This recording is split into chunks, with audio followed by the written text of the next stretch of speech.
اور یہاں ایک حدیث ہمیشہ کے لیے ذہن میں رکھو، آقا کریم صلی اللہ علیہ وسلم نے ارشاد فرمایا، جو شخص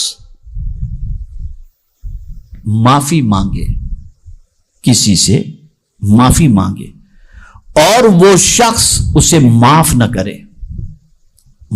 کرے، تو آقا کریم صلی اللہ علیہ وسلم فرماتے ہیں وہ کل بروز قیامت میرے حوض کوثر پر نہ آئے وہ۔ اسلام سکون قائم کرنے کے لیے آیا، خوشیاں دینے کے لیے آیا، پیس دینے کے لیے آیا، دلوں کو اللہ عز و جل کے نور سے منور کر کے طبیعت کے اندر فرحت و سرور پیدا کرنے کے لیے آیا۔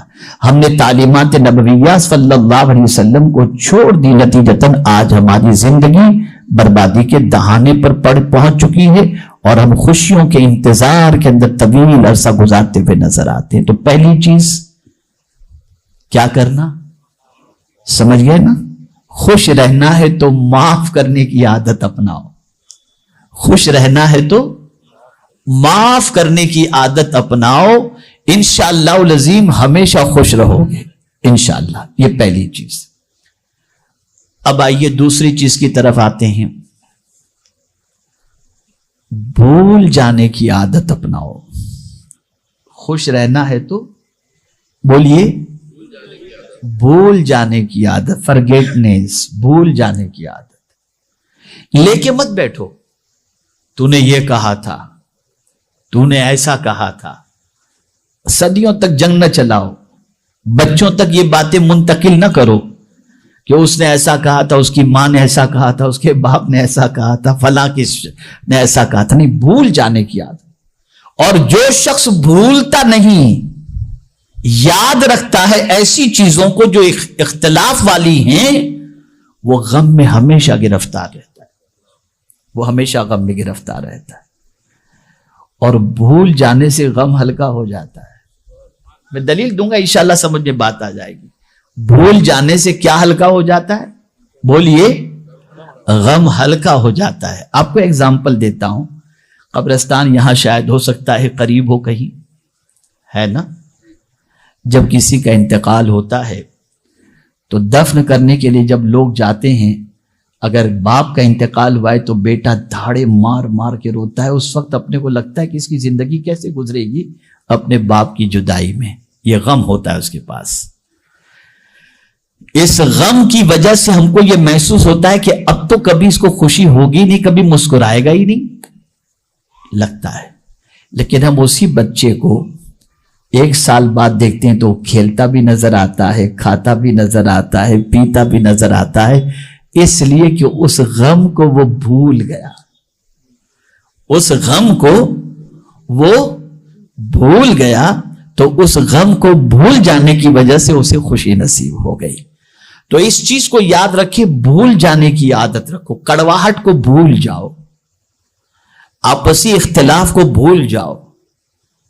میرے پیارے آقا صلی اللہ تعالی علیہ وسلم کے پیارے دیوانوں، اسی لیے اللہ عز و جل نے گناہوں کے حوالے سے فرمایا، گناہوں کے حوالے سے، کہ اگر تم چاہتے ہو کہ تمہارے دفتر سے گناہ کی چھٹی ہو جائے اور تم خوشیوں سے مالا مال ہو جاؤ، ان الحسنات یذہبن السیئات، کہ بے شک نیکیاں گناہوں کو مٹا دیتی ہیں۔ جب تم نیکی کرتے چلے جاؤ گے تو غم یعنی گناہ خود بخود تمہارے دفتر سے مٹتے چلے جائیں گے۔ اور یہ بات یاد رکھیں میرے پیارے آقا صلی اللہ علیہ وسلم کے پیارے دیوانوں، کچھ غم ہوتے ہیں جسے بھول جانا ضروری ہوتا ہے، لیکن کچھ غم ایسے ہوتے ہیں جسے یاد رکھنا ضروری ہوتا ہے۔ ام المؤمنین حضرت عائشہ صدیقہ رضی اللہ تعالی عنہا نے آقا کریم صلی اللہ تعالی علیہ وسلم سے دریافت فرمایا، یا رسول اللہ صلی اللہ تعالی علیہ وسلم، کیا کوئی بندہ ایسا بھی ہے جس سے قبر میں سوال نہ ہو؟ سرکار نے فرمایا، ہاں، وہ شخص جو اپنے گناہ کو یاد کر کے روئے، اللہ اس کو قبر کے سوال سے محفوظ رکھے گا۔ تو گناہ کے غم کو یاد رکھو، گناہ کے غم کو یاد رکھو، گناہ کی خوشی نہیں۔ لفظ پر توجہ چاہوں گا، ہمارے بہت سارے ایسے لوگ جو 40-45 کے ہو جاتے ہیں اور کالج کی لائف اور یونیورسٹی کی لائف جو گزار کر کے آتے ہیں اور وہاں جو موج مستی کیے ہوئے ہوتے ہیں، شادی ہو جاتی ہے اور 40-45 کے ہوتے ہیں تو بولتی ہیں وہ زندگی کتنی اچھی تھی. اس طرح سے یاد رکھنا، یہ یاد سکون کو غارت کر دیتا ہے. بلکہ یہ سوچو کہ اس زندگی کو ہم نے کیسے برباد کر ڈالی، گناہوں کے اندر گزار دی، اور اللہ کی بارگاہ میں آنسو بہاؤ. میرے پیارے آقا صلی اللہ تعالی علیہ وسلم کے پیارے دیوانوں، آپسی مسائل کو اس نے یہ کہا، اس نے یہ کہا، ایسا معاملہ ہوا، وہ یہ بولا، وہ ایسا بولا، اس کے باپ نے ایسا بولا، اس کے دادا نے ایسا بولا، اس کی ماں نے ایسا بولا، یہ سب بھول جاؤ. یہ سب جب تم بھول جاؤ گے تو تمہاری زندگی پرسکون گزرے گی. ورنہ فلاں ٹائم پر تم نے یہ کہا تھا، فلاں ٹائم پر تم نے یہ کہا تھا، اب تو ہم نہیں چھوڑیں گے اور خاندان میں رقابت ہوگی. اس لیے ایک عادت، خوش رہنا ہے تو اپناؤ، ان چیزوں کو بھول جاؤ. ان چیزوں کو بھول جاؤ جو تمہارے دل کو صدمہ دیتی ہیں، جو تمہارے دل کو تکلیف پہنچاتی ہیں، ان چیزوں کو تم بھول جاؤ. اگر تمہارے اندر بھولنے کی عادت اس قسم کی باتوں سے رہے گی، تمہاری زندگی میں خوشیاں رہیں گی اور تمہاری زندگی خوشی سے لبریز ہو جائے گی.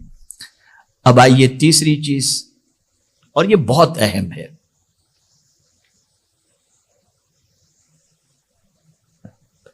خوشی اللہ عز و جل نے بانٹنے میں رکھی ہے، جمع کرنے میں نہیں رکھی.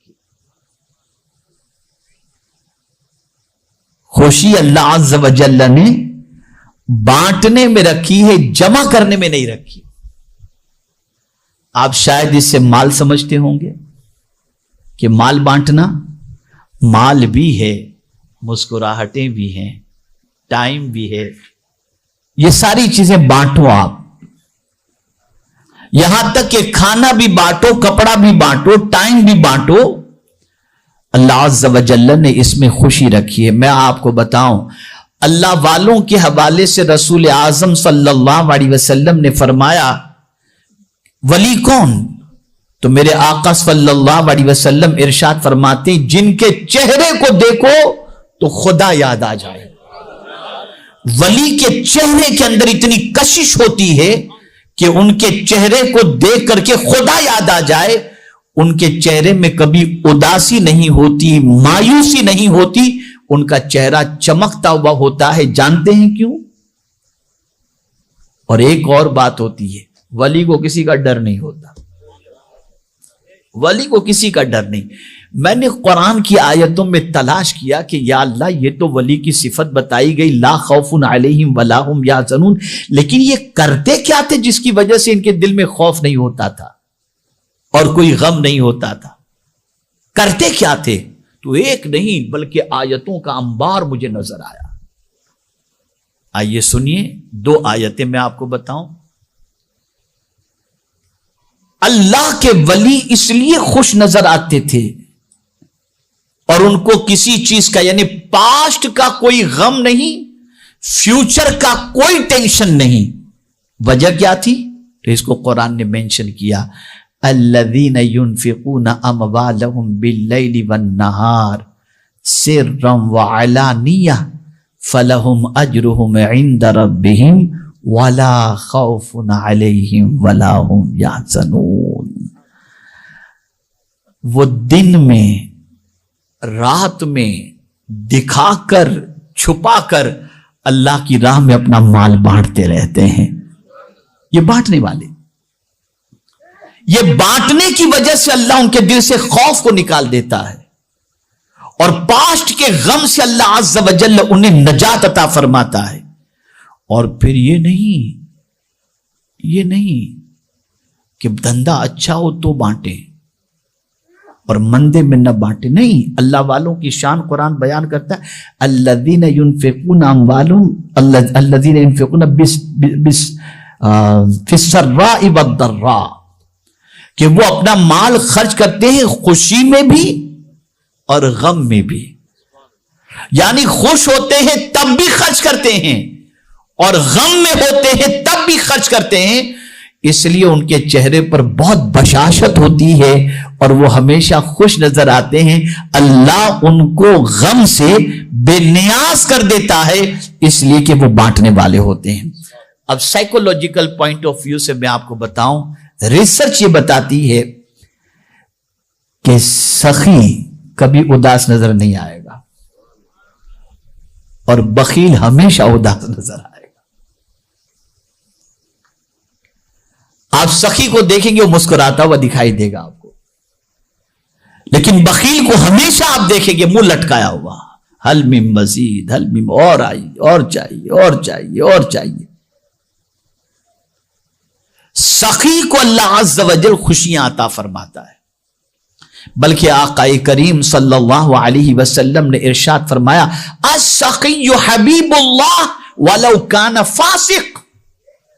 سخی اللہ کو محبوب ہے اگرچہ وہ گنہگار ہی کیوں نہ ہو, اگرچہ گنہگار ہی کیوں نہ ہو.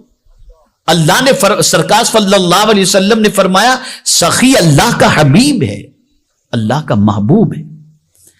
تو اگر آپ خوشی چاہتے ہیں تو بانٹنے میں اللہ نے خوشی رکھی ہے. بانٹتے جاؤ, مسکراہٹیں بانٹتے جاؤ, جو کچھ اللہ نے آپ کو دیا ہے اسے بانٹتے جاؤ. اور بانٹنے میں بھی اس چیز کا خیال رکھیں, جو خود کو پسند ہو وہ بانٹو تو خوشی ملے گی, جو خود کو پسند نہیں وہ دو گے تو خوشی نہیں ملے گی. آپ دیکھ لیں ہم بہت کچھ دیتے ہیں, کل کا سڑا ہوا کھانا دے دو, پھٹے ہوئے کپڑے دے دو تو خوشی نہیں ملتی. لیکن اگر آپ خوشی حاصل کرنا چاہتے ہیں تو اپنی پسند کی چیزوں کو بانٹ کے ذرا دیکھو, خدا کی قسم دل خوشی سے لبریز نہ ہو جائے تو مجھے بتائیے گا. اپنی محبوب چیز کو دو, اپنی پسندیدہ چیز کو دو. قرآن کہتا ہے لن تنالوا البر حتی تنفقوا مما تحبون. ہرگز نیکی کو نہیں پہنچ سکتے جب تک کہ اپنی پسندیدہ چیز اللہ کے نام پہ نہ دے دو. تو بانٹنے میں خوشی ہے, بانٹنے میں خوشی ہے.